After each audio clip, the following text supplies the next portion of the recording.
Sebelum penjelasan, saya akan memperkenalkan beberapa orang dari kumpulan 1 yang akan menjelaskan bab ini.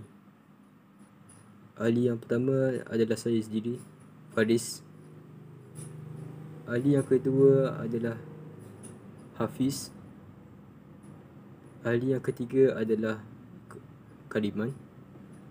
Ahli yang keempat adalah Adam Haris. Dan ahli yang kelima adalah Nur Adam.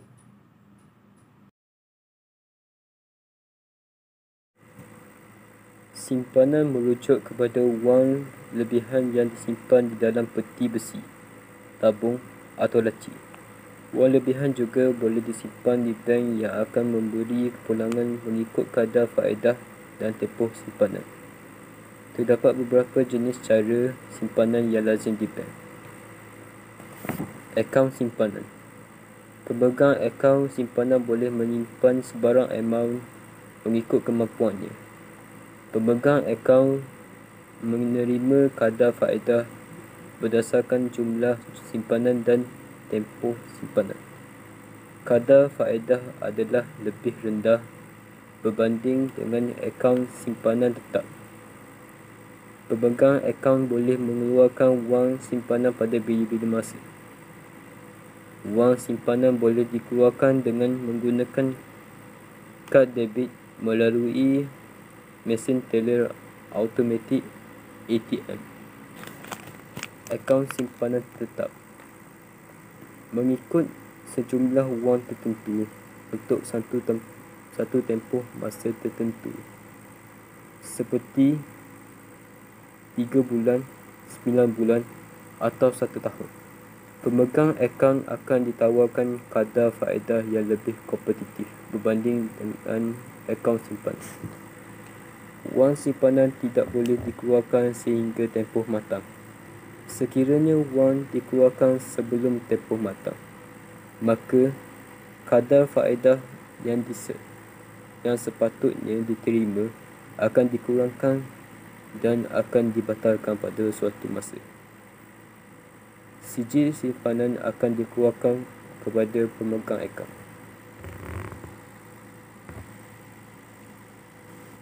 Akaun semasa. Simpanan dalam akaun tidak dibayar faedah, sebaliknya dikenakan caj perkhidmatan. Namun, terdapat juga bank yang membayar faedah kepada pemegang akaun semasa. Hal ini tertakluk kepada pihak bank. Pemohon akaun semasa perlu mengemuka seorang perajuk, iaitu pemegang akaun semasa di cawangan bank yang sama untuk membuka akaun. Selain cek, pengeluaran biasanya dibenarkan melalui kad debit dan saluran lain seperti perbankan internet, perbankan telefon dan sebagainya. Pemegang akaun boleh menikmati kemudahan overdraft, iaitu pengeluaran wang yang melebihi baki simpanan, tetapi dengan caj faedah. Pelaburan ialah langkah alternatif untuk mendapatkan pulangan pada masa hadapan dalam bentuk pendapatan semasa dan keuntungan modal. Jenis-jenis pelaburan terbagi pada 3, iaitu saham, hartanah dan amanah. Saham. Sesebuah syarikat akan menerbitkan saham bagi tujuan mengumpul modal. Individu yang membeli saham daripada sebuah syarikat merupakan pemilik syarikat dengan syarat tertentu. Pemegang saham akan menerima pulangan dalam bentuk dividen dan keuntungan modal. Amanah saham. Amanah saham dikendalikan oleh syarikat unit amanah yang diuruskan oleh pengurus profesional yang bertauliah dalam bidang pelaburan. Mereka yang tidak mempunyai pengetahuan tentang pembelian saham boleh mendapatkan bantuan dari syarikat unit amanah untuk menguruskan wang mereka. Syarikat unit amanah mengumpulkan wang daripada para pelabur, dan wang itu dilaburkan dalam pelbagai syarikat yang berpotensi dengan tujuan memberikan pulangan yang menguntungkan para pelabur. Hartanah. Pelaburan atas aset tidak alih seperti rumah kediaman, kedai tanah dan sebagainya merupakan pelabur dalam hartanah. Pelabur perlu mengambil kira pelbagai aspek sebelum melabur. Faktor-faktor yang akan dipertimbangkan dalam pelaburan hartanah adalah seperti keadaan ekonomi, perupayaan menjana pendapatan iaitu sewa, lokasi serta prospek hartanah pada masa akan datang. Individu yang melabur dalam hartanah akan menerima pulangan pelaburan dalam bentuk sewa dan keuntungan modal.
Faktor-faktor yang mempengaruhi nilai pulangan pelaburan bagi hartanah.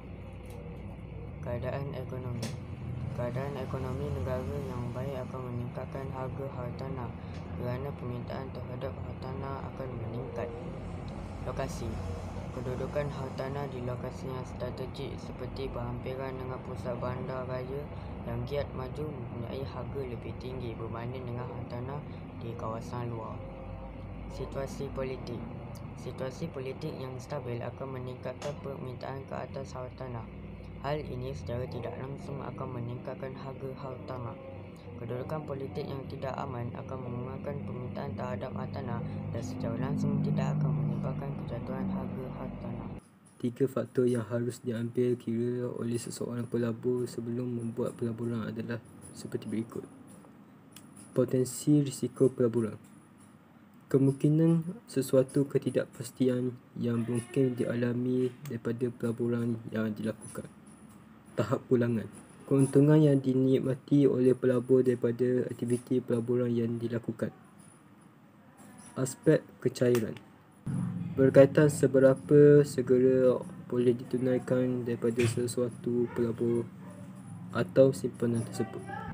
Jenis pelaburan mempunyai 5, iaitu simpanan, simpanan tetap, saham syarikat, hartanah dan unit amanah. Simpanan. Tahap risikonya adalah bebas risiko.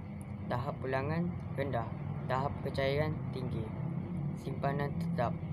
Tahap risiko bebas risiko. Tahap pulangan rendah. Tahap kecairan tinggi. Saham syarikat. Tahap risiko tinggi. Tahap pulangan tinggi. Tahap kecairan sederhana. Hartanah. tahap risiko rendah, tahap pulangan tinggi, tahap kecairan rendah. Unit amanah, tahap risiko rendah, tahap pulangan sederhana, tahap kecairan tinggi. Strategi pemerataan merupakan satu teknik yang biasa diamalkan oleh pelabur yang melabur dalam saham dengan amal yang tetap untuk tempoh yang tertentu seperti bulanan, suku bulanan atau tahun, tanpa mengambil kira keadaan pasangan saham. Strategi pemerataan boleh membantu pelabur membeli saham dengan kos rata yang lebih rendah dan jumlah saham yang dimiliki juga lebih banyak dalam tempoh masa pelaburan yang sama berbanding dengan pembelian sekaligus atau dengan pembelian secara tunggal. Kredit bermaksud satu perjanjian kontrak antara pembekal, contoh bank atau institusi kewangan dengan pengguna, yang mana pengguna boleh meminjam wang daripada pembekal untuk satu kegunaan atau pembelian dan bersetuju membayar balik dalam suatu tempoh tertentu.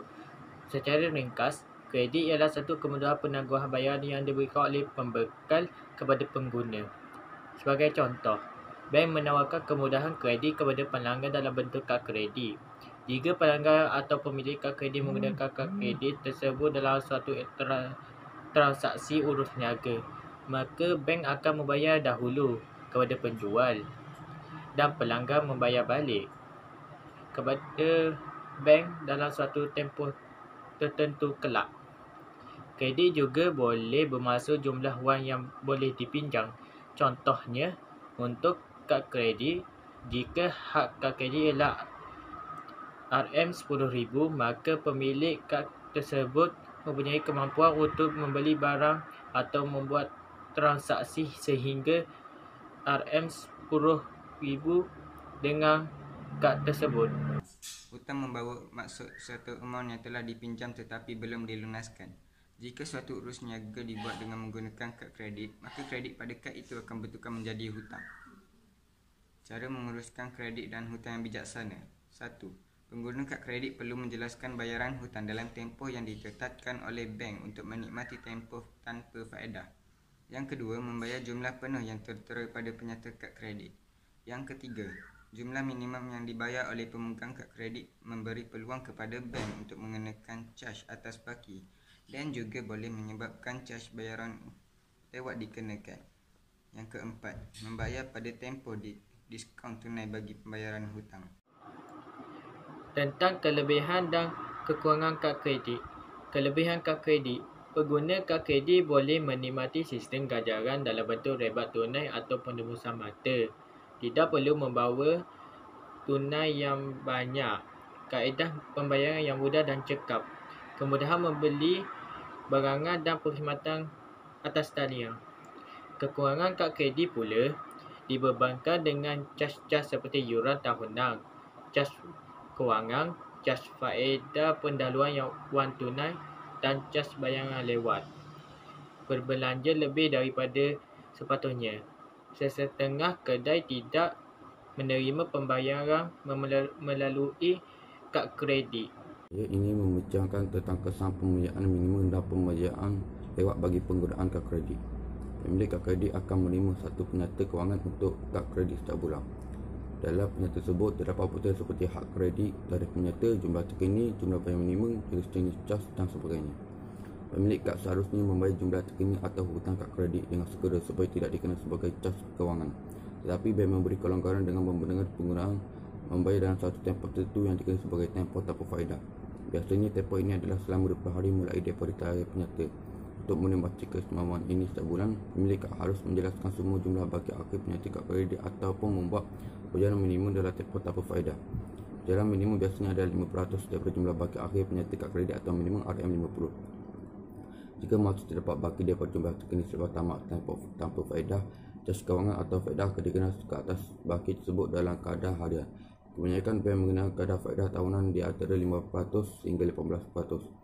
Dalam hal ini, jika tiada sebarang bayar dibuat dalam tempoh tanpa faedah, maka cas bayar lewat minimum RM10 atau 1% daripada jumlah baki belum jelas pada tarikh penyata bulan seterusnya akan dikenakan. Cara-cara untuk menyelesaikan masalah yang melibatkan penggunaan kad kredit. Kita sebagai pengguna kredit harus sedar tentang kelebihan dan kekurangan kad kredit. Kita harus mengambil kira beberapa faktor sebelum menggunakan kad kredit seperti baki hak limit yang sedia ada, aliran tunai semasa dan sebagainya. Terdapat dua jenis pengiraan faedah pinjaman, iaitu faedah sama rata dan faedah atas baki. Yang pertama, faedah sama rata. Dalam kaedah faedah sama rata, kadar faedah akan dikira pada jumlah pinjaman asal sepanjang tempoh pinjaman. Jadi jumlah faedah yang dikenakan setiap bulan adalah tetap. Yang kedua, faedah atas baki. Dalam kaedah faedah atas baki, jumlah faedah setiap bulan yang dikenakan ke atas pinjaman bergantung kepada jumlah baki pinjaman pada bulan tersebut. Oleh kerana terdapat bayaran ansuran setiap bulan, jumlah baki pinjaman akan berkurangan, dan dengan itu jumlah faedah untuk setiap bulan juga akan berkurang.